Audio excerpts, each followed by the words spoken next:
Surprise, surprise, Wall Street has a new bull on the streets. This NIO bull is from Bank of America and doubled his price target. See, at Bank of America, equity researchers had a price target of $23. But after doing some thinking, it looks like these guys got smacked in the face a little bit by NIO's growth and decided to reconsider. Let's discuss NIO, baby, and why Bank of America changed their mind along with Andrew Left. Oh wait, Andrew Left still thinks he's right. Before I jump in, give a little love to the like button and maybe even subscribe because I'm about to make you guys stupid rich. Also, Webull is now offering 3 free stocks, so check that out in the link in the description. Okay, back to Bank of America changing their mind. Did you guys see what happened with NIO's reported earnings? And NIO reported a loss of 12 cents per share from $667 million in sales, and sales rose 146% year over year. Analysts from all over, based in Wall Street area and overseas, were looking for a loss of 19 cents per share from about $663 million in sales. So the earnings came in 7 cents more than expected, not too bad. Sales for the overall were $4 million more than expected, which was pretty spot on. But as I said in a prior video, it's going to be important to see if NIO has their costs under control. And guess what? They delivered. Because earnings factor in costs, whereas the raw sales are just sales before costs, I guess Bank of America was hibernating and then more than doubled their price target with an overweight on NIO. Now, I do want to discuss the 5 key takeaways from the earnings report in this video, and I think it's going to be really important, so you're going to want to stick around. I think you're going to see these updates significantly impact the stock going forward, and it's going to be really important for investors. These 5 all have implications on the stock that, if you understand and follow, could give you a significant advantage picking the right price to pay for NIO. I'm going to start off with battery as a service, as this area I've mentioned multiple times is different from Tesla and can either be a competitive advantage for NIO or it could be a crutch. NIO rolled out its battery as a service program in the third quarter. The company discussed the impact of service on deliveries and orders. Since the launch of battery as a service, NIO said that it has successfully closed the loop through vehicle battery separation, battery subscriptions, and chargeable, swappable, and upgradable battery solutions. And this is all paying off because the new order intake broke NIO's projections and was at a record high in October thanks to battery as a service. The pickup rate for battery as a service reached 35% for the first half of November. The CEO said that the purpose of BaaS, or battery as a solution, is to convert more gasoline car users into EV users.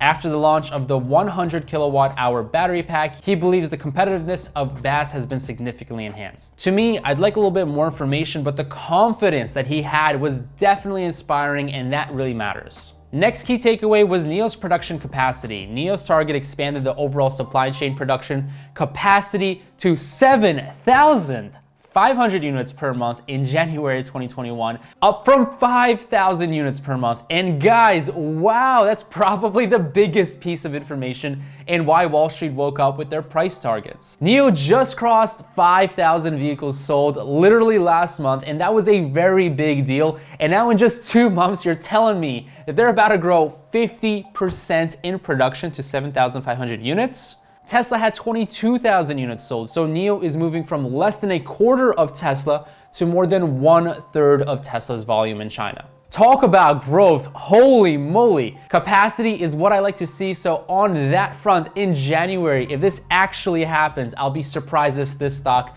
does not reach all-time highs. Next, and another piece of information for NIO, is their globalization plans. NIO plans to enter global EV market in the second half of 2021, which is essentially 12 months from today, or a little bit sooner than that, and it's planning a step-by-step process. Outlining its globalization strategy, NIO said it will stick to its user and pricing model that it currently has, and it reaffirmed its premium brand positioning. Also, it's localizing its services to suit the European customers' needs, and the good news is Europeans are very green friendly. In fact, take a look at this infographic. It is from McKinsey. Despite a slowdown of EV sales globally in 2019 and in the first quarter of 2020, Europe expanded their market share to 26%, growing by 44%. Looking at the image, Europe is growing the fastest on a percentage basis. Europe to me seems like a blue ocean, referring to a little competition and very high demand from the market.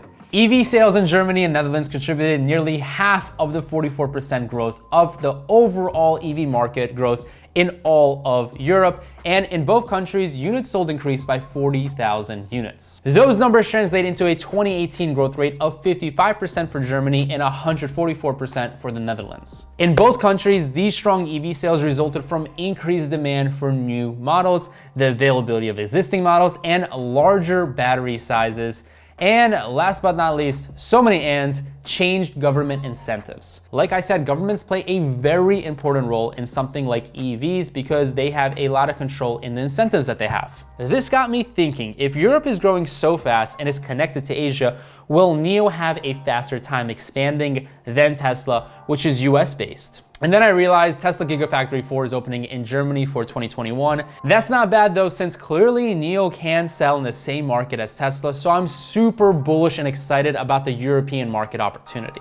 Next, I said NIO's margins were important and we got some color on that. NIO said the vehicle margin received a boost from a favorable product mix with more higher priced ES8s sold. I expect this to be a huge boon amongst the sophisticated investors who are trying to model out NIO's returns into the future, just like I do with my financial models that you can find in the description below for free. And last but not least, I want to wrap up with NIO's competitive positioning. NIO's ES6 has been the fastest selling electric SUV in all of China for 13 consecutive months.